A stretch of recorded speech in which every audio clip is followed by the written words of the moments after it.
আসসালামু আলাইকুম। আশা করি সবাই ভালো আছেন, সুস্থ আছেন। আজকে নতুন একটি বিষয় নিয়ে আপনাদের সামনে হাজির হলাম। বিষয়টি খুবই চমৎকার, খুবই দারুণ এবং খুবই শিক্ষণীয় একটি বিষয়। সেটি হচ্ছে স্ক্রিনে দেখতে পাচ্ছেন ইড, ইগো, সুপার ইগো। তিনটি ভিন্ন ভিন্ন টার্ম লিখা।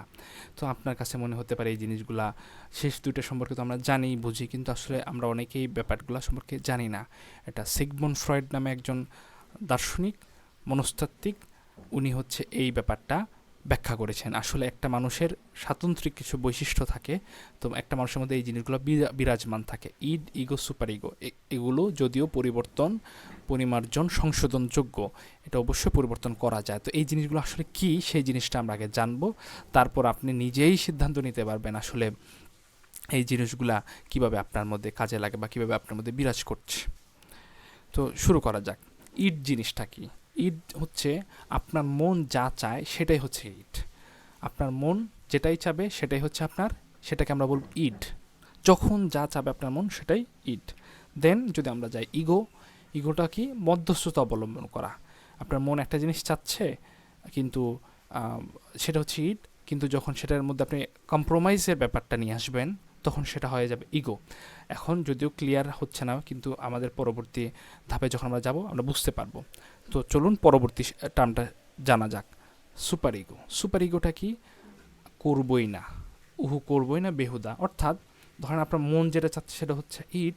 এখন আপনি যদি পুরো কঠোর হয়ে যান যে না, আমার মন যেটা চাচ্ছে সেটা আমি করবই না, তখন সেটা হয়ে যাবে সুপার ইগো। কিন্তু যদি আপনি ইড এবং সুপার ইগোর মধ্যে ব্যালেন্স রাখতে চান যে না, করি কিন্তু পরে করি, একটু সময় নিয়ে করি বা আস্তে ধীরে করি, এক তাৎক্ষণিক না করি, তখন কিন্তু আপনার ইডের মধ্যে এবং সুপার ইগোর মধ্যে একটা ব্যালেন্স হইলো, তখন সেটাকে বলছি আমরা ইগো।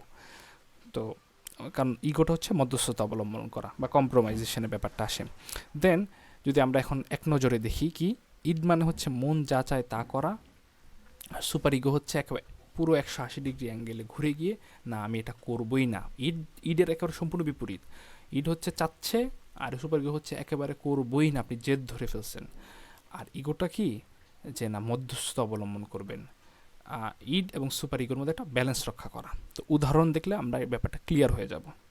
প্রথমে যদি আমরা একটা চিন্তা করি যে আপনার ব্যায়াম করা দরকার, ঠিক আছে? তো কি, আপনার হঠাৎ একদিন মনে হইলো যে আপনি আজকে ব্যায়াম করবেন না। কেন? কারণ আপনার ঘুম পাচ্ছে। তো এই যে আপনার মনে হওয়াটা, ঘুম পাচ্ছে, ব্যায়াম করবেন না, তখন সেটা হচ্ছে আপনার ইড। কিন্তু এখন মনে হইলো যে না, ব্যায়াম না করে তো থাকা যাবে না, এটা করতেই হবে কারণ এটা স্বাস্থ্যের জন্য উপকারী। এই যে আপনার মধ্যে একটা বিপরীত একটা চিন্তা আসছে, আপনার ঘুম পাচ্ছিল, ব্যায়াম করবেন না, আপনি প্রথমে চিন্তা করলেন ওটা হচ্ছে ইট, কিন্তু তখন বললেন যে না, ব্যায়াম আমার না করে থাকবোই না, ব্যায়াম করতেই হবে কারণ এটা স্বাস্থ্যের জন্য উপকারী, আপনার যুক্তি দাঁড় করাইলেন। তখন সেটা কি হয়ে গেল? Super ego. এখন এই দুইটার মধ্যে ব্যালেন্স কীভাবে আনবেন দেখেন। আপনার মনে দুই রকম জিনিস কাজ করছে, দান্দিকতা। তো আমরা যদি 3 নাম্বার দিকে চিন্তা করি, ব্যালেন্স কীভাবে রক্ষা করব। ধরেন এরকম চিন্তা করলেন যে না, একটু ব্যায়াম করি তারপর ঘুমাই, কাল না হয় বেশি করে করবো না।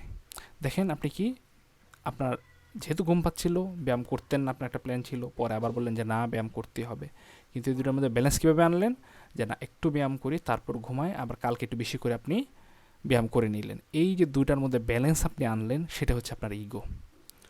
তাই না? একটা উদাহরণের দিকে যদি আমরা যাই, আপনি শপিং সেন্টারে গেলেন, কোনো একটা শপে একটা স্টাইলিশ ব্যাগ দেখলেন, এখন আপনার মন চাচ্ছে যে এই স্টাইলিশ ব্যাগটা আমি কিনবো, কারণ এটা যদি আমি কিনি আমাকে দেখলে আমার ভালো লাগবে, আমার ভালো দেখাবে, বন্ধুরা, ফ্রেন্ডরা ভালো বলবে।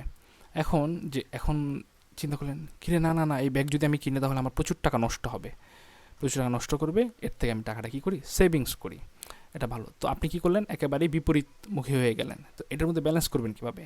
ব্যালেন্স করলেন যে হচ্ছে যে না, আমি আগামী কয়েক মাস স্যালারি থেকে কিছু টাকা সেভ করে ব্যাগটা কিনবো, এটা আমার নিজের জন্য, নিজের পুরস্কার হিসেবে কিনবো। প্রথমে চিন্তা করেছিলেন যে কিনবেন না কারণ টাকা নষ্ট হবে, কিন্তু পরে চিন্তা করলেন যে না, আমি কয়েক মাস স্যালারি থেকে কিছু টাকা সেভিংস করে তখন সেটা কিনবো। তো এবং এটাকে কিভাবে আপনি করছেন, যে আমার নিজেকে নিজে রেওয়ার্ড দেওয়া। তো এটা হচ্ছে আপনার ইগো। দুটোর মধ্যে একটা ব্যালেন্স রক্ষা করলেন। আরেকটা উদাহরণের দিকে যদি আমরা যাই, সেখানে বলছে আপনি কোথাও দাঁড়িয়েছেন, অন্য ফ্রেন্ডরা মিলে আপনাকে মন্দ কথা বলছে, আপনাকে ক্রিটিসাইজ করছে, তখন আপনার কি মন চাচ্ছে হচ্ছে এখান থেকে চলে যেতে। তো এটা হচ্ছে আপনার ইড। কিন্তু যখন আপনি জেদ ধরে বসেন যেটা আমি এখান থেকে যাব না, ওরা যা বলুক প্রত্যেকটা জিনিস জবাব দিয়ে যাব, তখন একটা কনফ্লিক্ট তৈরি হয়ে যাচ্ছে কিন্তু। তো পুরো বিপরীত, মন চাচ্ছিল চলে যেতে, কিন্তু এখন আপনি জেদ ধরে বসলেন যে যাব না, আমি এদের জবাব দিয়েই ছাড়বো। তো এর মধ্যে ব্যালেন্স কীভাবে রক্ষা করবেন? যে আপনি চিন্তা করলেন যে না, ওরা তো বলতেই পারে, তো বলুক, ওদের মতামতকে আমি শুনি, যতটুকু পারি ওদেরকে ডিপ্লোম্যাটিক অ্যান্সার দেওয়ার চেষ্টা করব। এটা হচ্ছে দুটোর মধ্যে ব্যালেন্স।